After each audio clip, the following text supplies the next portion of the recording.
Kasih karunia dan damai sejahtera bagimu dari Allah Bapa kita dan Kristus Yesus menyertai kamu. Amin. Bapak, Ibu, dan saudara-saudari yang dikasihi oleh Tuhan kita Yesus Kristus, firman Tuhan bagi kita dalam ibadah pertanggiangan tertulis dalam kitab Yesaya pasal 50 ayat 4 sampai ayat 9a. Demikian.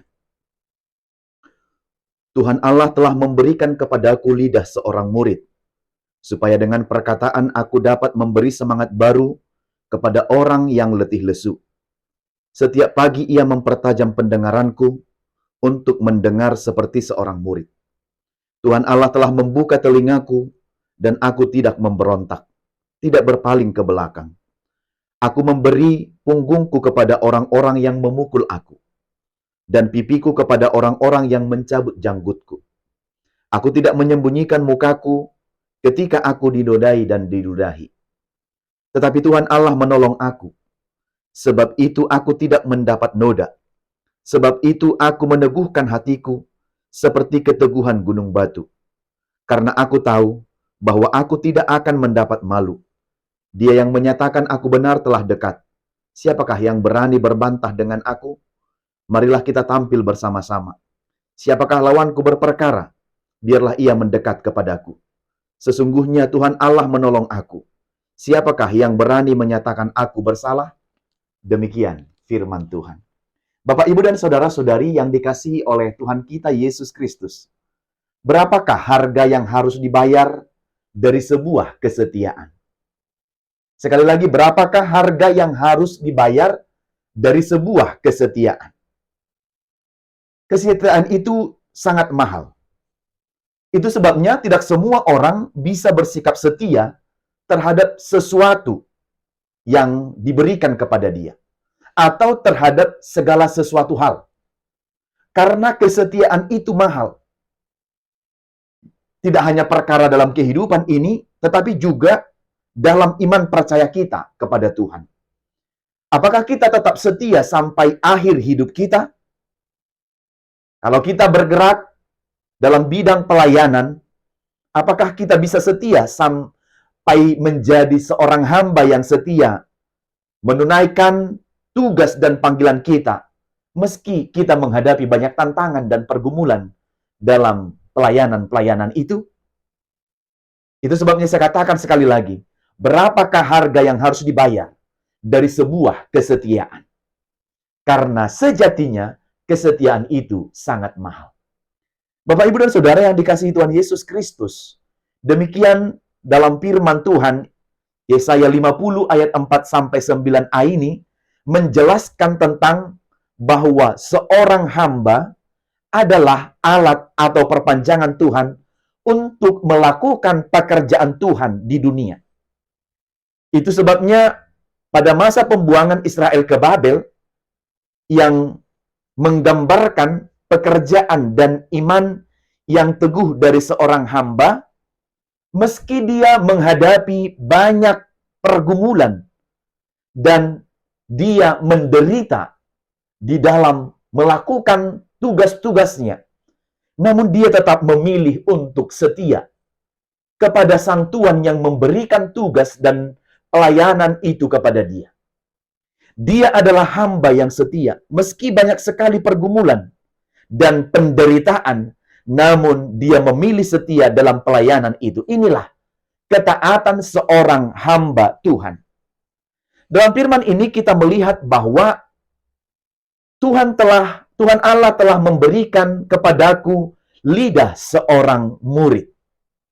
Sebab Tuhan Allah telah memberi kepadaku lidah seorang murid, supaya dengan perkataan aku dapat memberi semangat baru kepada orang yang letih lesu.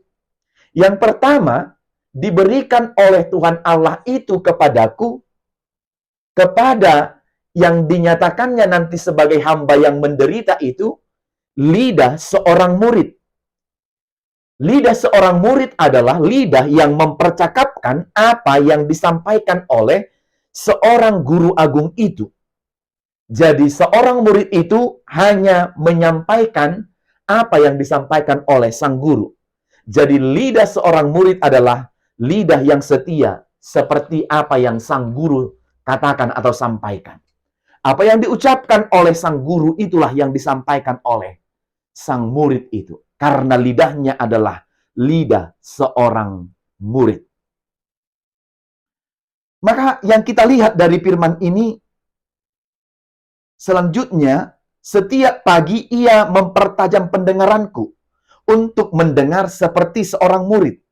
Jadi Tuhan Allah itu telah membuka telingaku, dan aku tidak memberontak serta tidak berpaling ke belakang. Yang kedua, tentu ada telinga atau pendengaran seorang murid. Mendengar dan membuka telinga pada apa yang diajarkan atau disampaikan oleh yang dibicarakan oleh sang guru. Maka telinga yang tak berpaling dan tak memberontak itu adalah telinga yang pendengarannya hanya mendengar kepada suara Tuhan. Inilah antara mulut dan telinga, lidah dan telinga seorang murid itu adalah lidah dan telinga untuk menyampaikan dan mendengarkan seperti apa yang disampaikan oleh sang guru atau sang tuan itu kepada murid-muridnya. Maka dalam firman ini kita melihat Bapak Ibu kontras antara Israel yang gagal dengan hamba yang setia.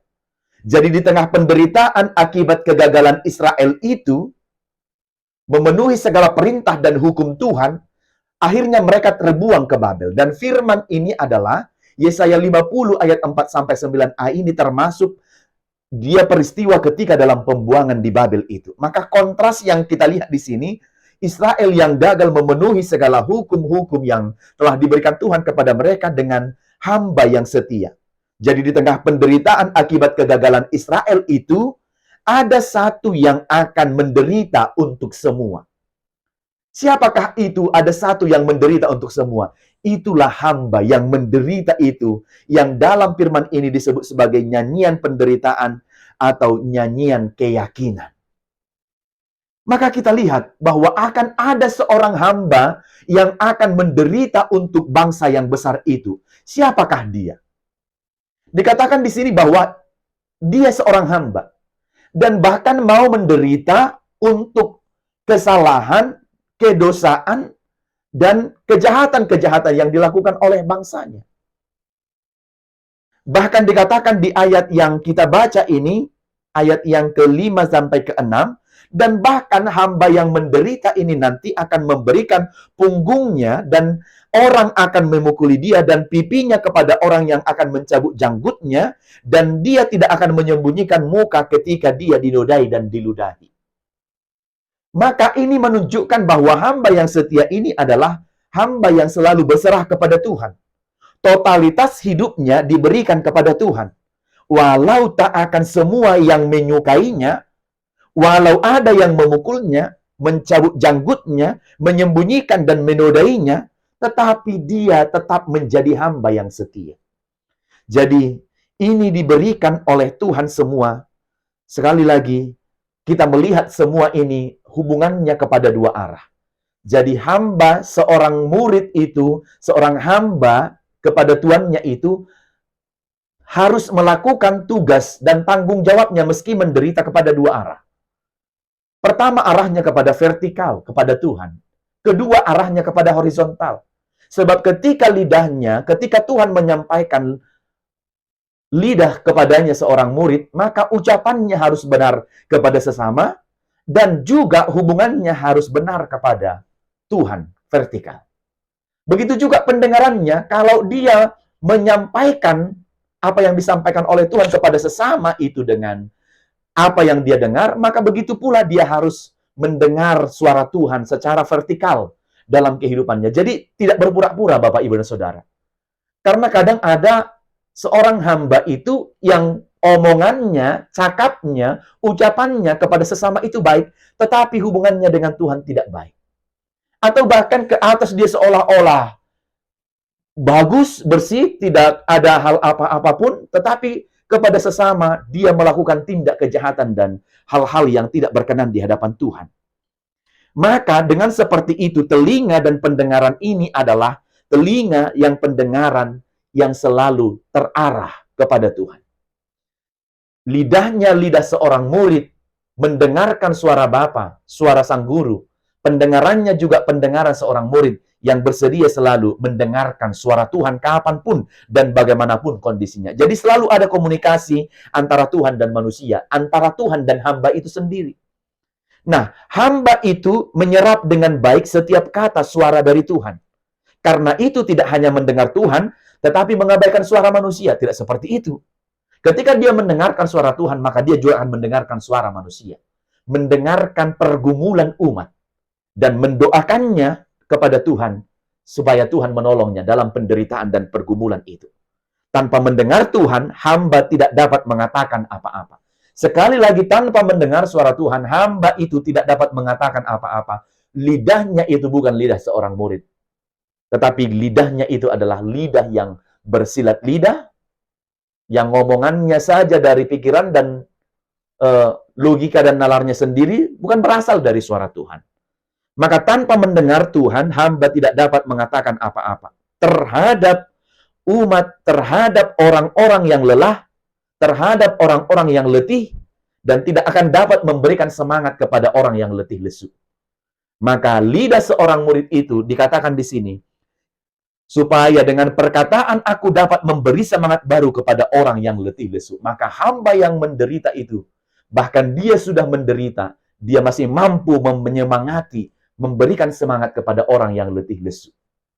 Maka sekali lagi kita lihat di sini bahwa hamba yang menderita itu hamba yang menyemangati mereka dan memberikan harapan-harapan yang baru dalam kehidupan umat itu. Maka kita lihat ke sini ayat 5, ayat 4 sampai 5 dan ayat 7b itu adalah ketaatannya yang aktif. Kalau kita lihat ayat 4 sampai ayat 7b itu ketaatan seorang hamba itu sangat aktif. Dia menderita, walaupun menderita, tetapi dia tetap bisa menyemangati, menghibur orang-orang yang letih lesu. Bahkan Tuhan membuka telingaku, maka dia bersuara setiap pagi, pendengarannya dipertajam. Jadi pendengarannya tidak ditutup begitu, tapi dipertajam oleh suara Tuhan. Supaya dia peka melihat kondisi, keadaan, dan situasi yang sulit itu. Maka kalau ditutup berarti itu tidak mampu, tidak mau mendengar. Nah, selanjutnya di ayat 6 sampai ayat 9a itu, dikatakan di situ ketaatan seorang hamba. Hamba ini dengan sempurna menjaga Taurat Tuhan, dia menderita seolah-olah dia yang melanggar semuanya. Itu yang kita lihat di ayat 6 sampai ayat 9a. Dia yang menjaga Taurat Tuhan, dia yang menderita seolah-olah dia yang telah melanggar semuanya. Padahal bukan dia, tetapi dia rela menderita demi orang lain. Jadi orang lain yang melakukan pelanggaran kesalahan itu, tetapi dia yang menderita. Jadi seolah-olah dia kayak pasif. Dia pasif begitu, tidak melakukan apa-apa, tapi dia menanggung semuanya. Dari sini kita lihat Tuhan berbicara pada hamba itu setiap hari, Bapak Ibu. Dia membangunkan telinga hamba itu untuk mendengarkan. Hamba itu tidak meragukan apa yang dikatakan dan dilakukan oleh Tuhan kepada dia. Maka ayat yang kelima, Tuhan membangunkan telinga hamba dan hamba itu menanggapi dengan positif. Dan hati seorang hamba itu teguh dalam Tuhan. Menghadapi pencobaan, hamba itu berbicara tentang kepastian bahwa pertolongan Tuhan di tengah penderitaan dan rasa malu itu pasti selalu ada. Maka tekad untuk menanggung penderitaan itu yang bersifat persekutuan dan komunikasinya dengan Tuhan itu selalu baik. Maka hamba itu memiliki keyakinan mutlak dalam pembenaran dan pembebasannya. Hamba itu adalah merujuk kepada Yesus Kristus nanti di dalam perjanjian baru. Maka Yesus adalah hamba yang tidak bersalah, rela menderita, bahkan mati di kayu salib.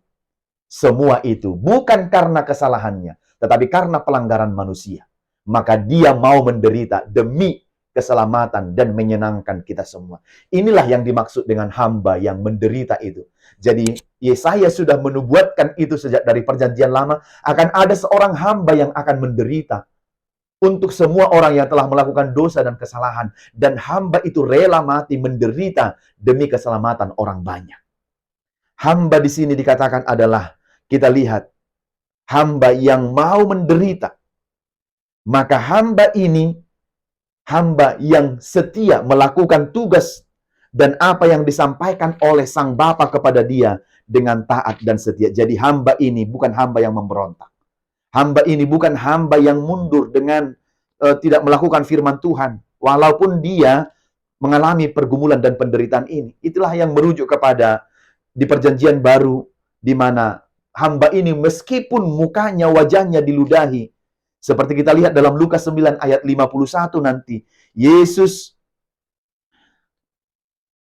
wajahnya yang diludahi itu, meskipun dia tahu bahwa keputusan itu berarti akan ketika dia datang ke Yerusalem, dia akan mengalami penderitaan dan pergumulan, dia akan mati di sana, tapi dia datang menghadapi penderitaan itu semua sampai dia harus membayar lunas dengan baik apa yang telah diperintahkan Bapa kepada dia. Ini adalah bukti kesetiaan dan ketaatan yang sejati, Bapak Ibu. Walau menderita, dia tetap melakukannya dengan baik sampai finishing well. Dia starting well sampai kemudian finishing well. Mengawalinya dengan baik dan mengakhirinya dengan baik. Maka lewat firman ini kita tahu bahwa Yesus nanti dalam perjanjian baru menghadapi semua penderitaan itu selalu taat kepada Bapa. Walaupun dia harus menjalani penderitaan itu. Dan meskipun dia dihukum, disiksa, dipermalukan, pada akhirnya akan membuktikan dia dibangkitkan dari kematian dan dia akan sampai kepada kemuliaan. Maka wajahnya dikatakan tadi seperti batu pink. Kemudian kalau kita lihat, wajah yang kokoh, meski diludahi, dia tetap tidak pernah malu, tidak pernah surut, bahkan wajahnya itu tetap berseri, dan dia akan menghadapi semua tantangan, pergumulan, dan penderitaan itu sampai tugasnya selesai dan berakhir dengan baik. Maka akhirnya hamba itu, Yesus Kristus, menderita persis seperti yang disampaikan dalam Yesaya 50 ini. Dia telah mempersembahkan ketaatan kepada Bapa sebagai hamba, pendamaian dosa-dosa kita, sehingga kita dapat bebas dan berjalan dalam terang Kristus. Karena itu apa yang mau disampaikan firman ini, Bapak Ibu, kepada kita? Paling sedikit ada 3 hal. Yang pertama, ada harga dari sebuah kesetiaan. Maka saya mau mengatakan, setialah terus kepada Tuhan sebagai pengikut Kristus. Meskipun tantangan dan pergumulanmu begitu banyak dalam hidup ini, termasuk karena pergumulan imanmu. Kau banyak mengalami masalah-masalah dan pergumulan. Tapi setialah mengikut Kristus dalam hidupmu. Engkau harus menjadi hamba yang setia, bahkan sampai pada akhir hidupmu. Yang kedua, jadilah hamba yang taat, yang selalu rela berkorban. Hamba yang taat dan rela berkorban, bahkan bukan hanya untuk diri kita, tetapi untuk orang lain. Itulah yang dilakukan oleh Yesus bagi kita. Dia rela berkorban. Dia mati di kayu salib demi menyelamatkan dan menebus kita. Bukan karena dosanya, tetapi justru karena dosa kita sendiri. Yang ketiga, berjalanlah dalam terang. Hamba yang memasang wajahnya seperti batu api itu, dan dia tak sampai mati, bahkan mati di kayu salib. Karena itu, berjuanglah. Sekali lagi, berjuanglah dalam terang. Hamba yang memasang wajahnya seperti batu api. Terus berjuang. Meski kita menghadapi banyak hal dalam kehidupan ini, tetapi kita harus berjuang dalam segala hal di kehidupan kita ini, sampai kemudian kita memenangkannya dengan baik. Seperti Kristus yang sudah menang itu, dan menebus kita dari kesalahan dan dosa, dan kita pun beroleh keselamatan dan kehidupan yang kekal. Amin. Kita berdoa. Bapa dalam surga, kami bersyukur dan berterima kasih menerima firman-Mu. Kiranya firman-Mu ini selalu dapat kami lakukan dalam kehidupan kami. Meski menderita, mengalami banyak pergumulan, seperti hamba yang menderita itu, yaitu Yesus Kristus itu sendiri. Tetapi dia tetap memilih untuk setia kepada kehendak Bapa. Biarlah kami juga sebagai pengikut-Mu menjadi pengikut-pengikut yang setia. Tentu banyak tantangan, pergumulan, penderitaan dalam kehidupan ini, tetapi tidak akan pernah menyurutkan kami sebagai pengikut-Mu, bahkan akan selalu setia sampai akhir kehidupan kami. Berkati firman ini agar terus berbuah dan bekerja dalam hati kami, sehingga kami selalu meyakininya, bahwa kami akan menjadi pengikut-pengikut-Mu yang setia dalam kehidupan dan iman percaya kami. Dalam nama Yesus kami berdoa dan bersyukur. Amin.